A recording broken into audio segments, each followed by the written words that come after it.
But I didn't go as his wife. I went as a family member because we were not together, right? Because we broke up in 2016, right? And so when the incident at the Oscars occurred, I was like, oh boy, this is going to be this is going to be tough. And I said, I might not have walked in here as his wife, but I'm leaving here as his wife because I'm going to need to be by his side during this storm that's about to come upon us. I can't tell you how excited I am about your worthy tour. And I'm so glad you chose UAE as one of the stops. Yes, absolutely. Had to come through. Of course, of course. First thing, let me just tell you, over the last few days, I've been reading up about you, and I can't help and marvel at your truth and your confidence. I mean, I remember going through an arranged marriage and just out of sheer pressure, and here you are living your own truth. Well done, you. How did you make this difficult choice to speak about such a difficult subject? Yeah, I think, I mean, it's part of my worthy journey, right? It's like to really be in my truth, right? And I think that sometimes it's really difficult for women to do that, right? And I feel like I have, you know, people, the judgment and the criticism. And I'm like, I've gone through the gauntlet of that and have really cured a lot of my own self-judgment. And I was like, I really want to be an example so that women understand, like, we have the right to own our journey, you know, in a way that it's comfortable for us, in a way that is authentic to us, right? Whatever that might be, and however, there's not one way to do it. And so I just think that's important in these times. Of course, of course. And how difficult was it to do so? I mean, writing it down, because it means you come from a very vulnerable space, especially penning it down. Because, like you said, you're opening yourself to more scrutiny, right? Yeah. What made you just put it all in a book? Because I felt like in a book, I could give the history and the context in a way that I wouldn't have been able to do and couldn't do at the red table, right? That's a different platform. So I get to immerse people into my story to really get uh, the nuanced understanding of my journey. Did you exercise perhaps self censorship, or was there a no go zone? Because I know about the topics that you have perhaps spoken about, but was there a point where you said, I'm not going to talk about that? Absolutely, definitely. It's like in the book, even though the book is full of a lot of openness, there's a lot of censorship, right? So it's like, and I tell people all the time, it's so interesting because of the amount of life I've lived and the amount of experiences that I've had. People think that I'm actually sharing a lot, which I do. I could see how it's a lot for someone else. But when I'm looking at the content of my life, I'm actually like, it's not a whole lot. Yeah, You right? need a sequel. It has to be an Yeah, installment series. exactly. I'm like, there's a sequel to this. Hopefully it'll be a sequel that Will and I will write together called Don't Try This at Home. And so I love the title. I'm going to put that on a t-shirt. right. Of course. And, a friend of mine called me up yesterday, and she was telling me that her parents have a similar situation, like how you are doing this conscious uncoupling of sorts. And she's like, finally, somebody's talking about it. They're taking it out of the closet and finally acknowledging that many, many, many parents and couples make this choice. This is the epitome of, let's say, a modern family. Somewhere Yeah, along the way, you have normalized it. And do you think that? Do you think that was one of your decisions? That's why you spoke about it.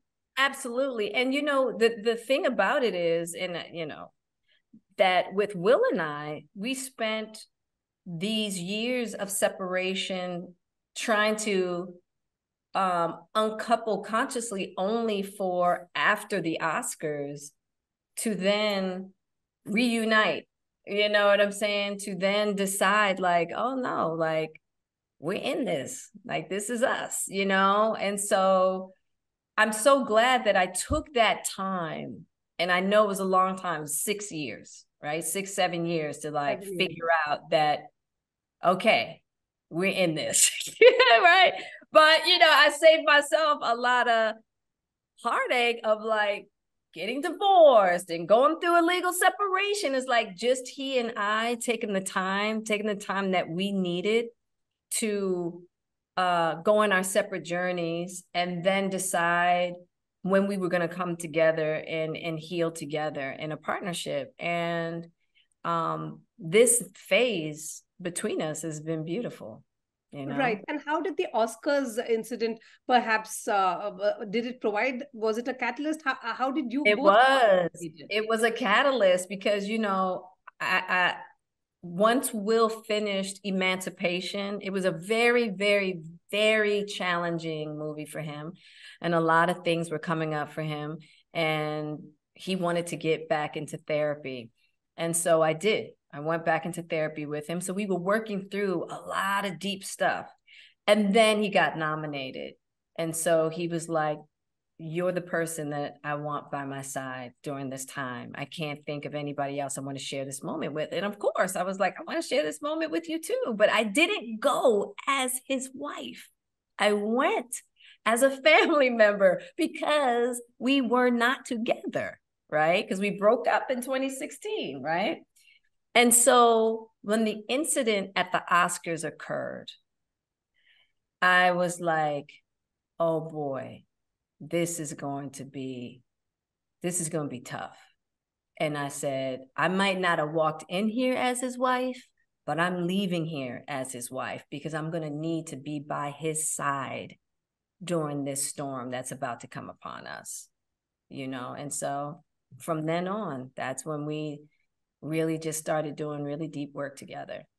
That's brilliant. You know, sometimes I think the worst conflict kind of brings people together, like a tragedy, you know, death of a child. You never know what brings couples together. The dynamics are different. I think that's also what you want to say, right, Jada? That dynamics are different. Who are we to judge? Somewhere That's along the way, that's it. I mean, it's a no judgment zone. absolutely. And you know, in these days when it comes to relationships, I tell people all the time, stop looking to have your relationship look like somebody else's, because at the end of the day, you have two unique individuals that come together who are going to create a unique dynamic between them. And it's between those two people to figure out what that looks like, you know, and not, oh, this is what marriage is supposed to be. You're not supposed to live in a separate house than your husband. It's like, well, I do, because that is what's working for me right now. That's not to say that it always will, but today, that's what's working for me, you know, and that's what's working for Will. And so, you know, you got to figure out what works for you. Perfect. I love that. Co-parenting is also a very, you know, important part of this particular understanding as well. But you have built an empire, Jada. You need to tell us, do you look back on your wealth and think, I'm the richest person? How does it go? How do you look at money? What's your relationship? Oh yeah. I don't look at it as like I'm the richest person. I do, you know, I love building things. And I think that's part of where Will and I connect. We just love building things. Like that's part of our creation, like our creativity, right? So building Westbrook together. Then we're about to build another aspect of Westbrook as well. And then helping my kids build their businesses. You know, Jaden has Misfits. He has a clothing company. He also has Just Water that we helped him establish, right? And so, and then Willow's about to build her business that she's in negotiation for right now, and then building Red Table Talk, you know? And so for us as a family, you know, yes, we're artists and we like to create, but we're starting to love the idea of creating businesses around our art. Right, of course. And would you call yourself a very emotional businesswoman? Something tells me you're very emotional. Or do you make very clear-cut decisions when it comes to building an empire? Yeah, no, you very, very clean cut, right? And so really being able, if I'm emotional about something, then I need to sit in a corner and let that pass, because making decisions based on emotion when it comes to business that doesn't work well. You know what I mean? But there are times, and I'm very intuitive. Like, I love real estate. Like, I'm really good at real estate, but Oh, it's intuition. And that's crazy, right? It's intuition, but I am a boss when it comes to finding real estate deals, flipping things, and then, yeah, making some real deal cash, right? And so that's one of my favorite things to do. That's like a hobby of mine. Um, really? yeah, but that all day long. I have a knack for real estate. That's Yeah. brilliant. You can just spot real. That's your superpower, I suppose. Apart from telling searing truth, and saying it as is, perhaps. I want to dwell on the title "worthy." I mean, how long did it take for you to reach a point where you said, "You know what, I'm worth it"? Because you have gone through a difficult period, Jada. I mean, from self harm to living a very difficult life. It's not Yeah. it's not been easy, right? When you look back. So how did you reach to the point where you said, I'm worthy, I'm totally worth it? Yeah. It was really just a lot of therapy. A Yes. lot of Yes. therapy, right? And just really making a decision. I never understood back in the day when people would say, love is a choice. I was just like, nah, love happens, right?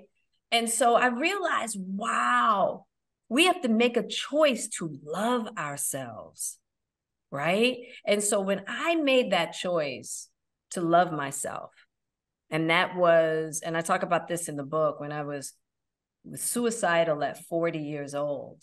And then I decided to go into a plant medicine journey and deal with those really that dark self-hatred space within myself. From that moment on, after those 4 days, I made a choice to learn how to love myself. And I had to really make that choice instead of needing Will to love me in a way that would heal my self-hatred, right? He couldn't do that for me. And it took me a long time to realize that.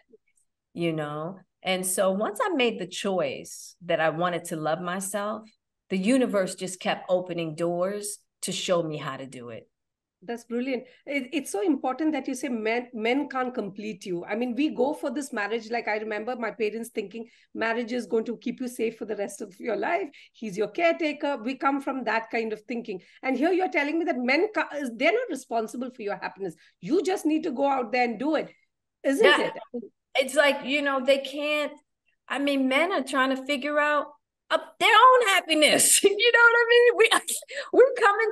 We come into these relationships, with these unreasonable emotional expectations. You know what I'm saying? And, I do think that two partners can figure out what they want to do for, how they authentically want to show up.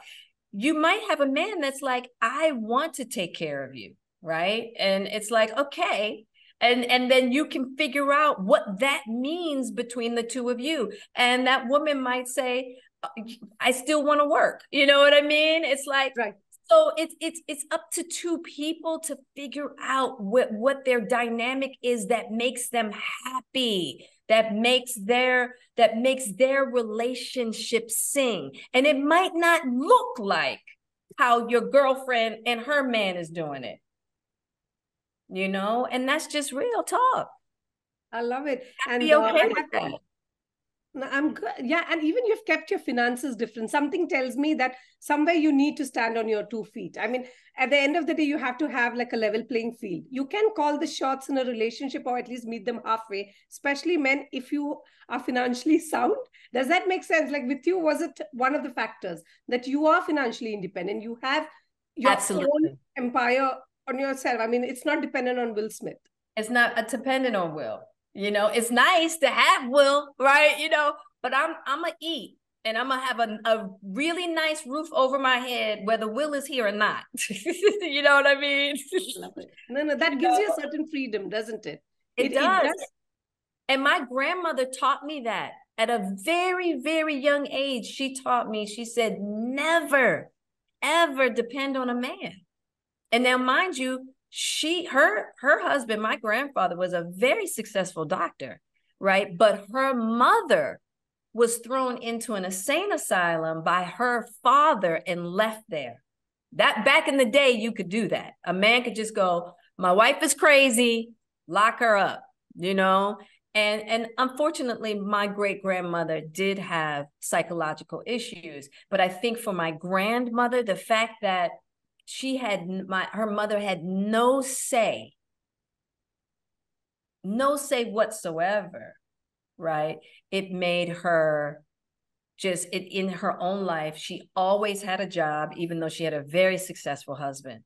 And then she instilled in me, always have your own, Jada, always. What was your most toughest phase in your life? And have you perhaps chronicled that in Worthy? Oh, I've chronicled a whole lot of tough phases. I've had several.